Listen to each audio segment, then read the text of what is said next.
राजा हेमंत घर गौरी के जन्म बेला शिव लेला गौरी धरा इगे माई शिव लेला गौरी धरा इगे माई राजा हेमंत घर गौरी के जन्म भेला शिव लेला अंगूरी धरा इगे माई अंगूरी पकड़ी शिव कहाँ लेने जाई छियनि अंगूरी पकड़ी शिव कहाँ लेने जाई छियनि कहाँ देवन गौरी के बैसा इगे माई राजा हेमंत घर गौरी के जन्म भेला शिव लेला गौरी धरा इगे माई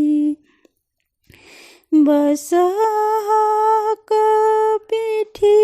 शिव डोली अपना लानी बगम्बर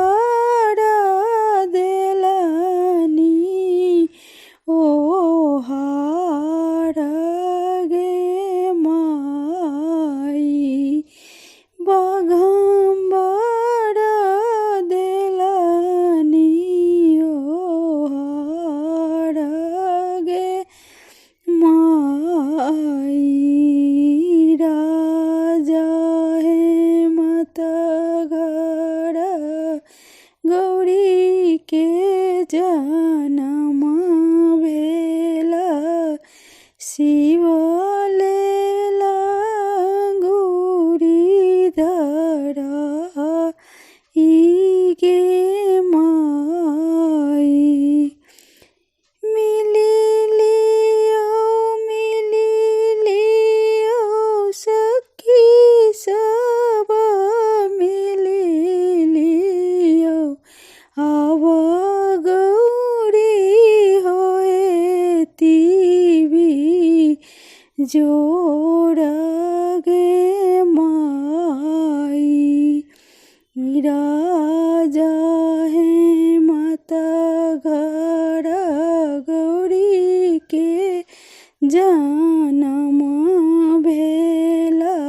शिव लेला गौरी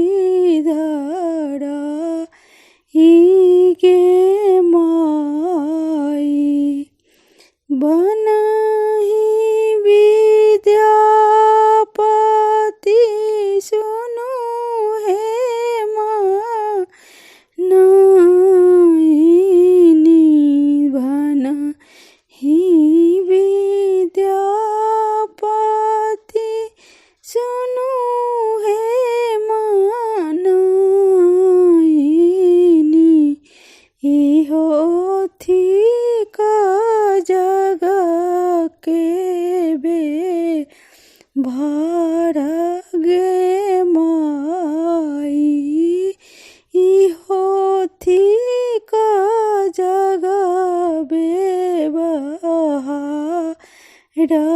गे माई राजा हेमंत घर गौरी के जान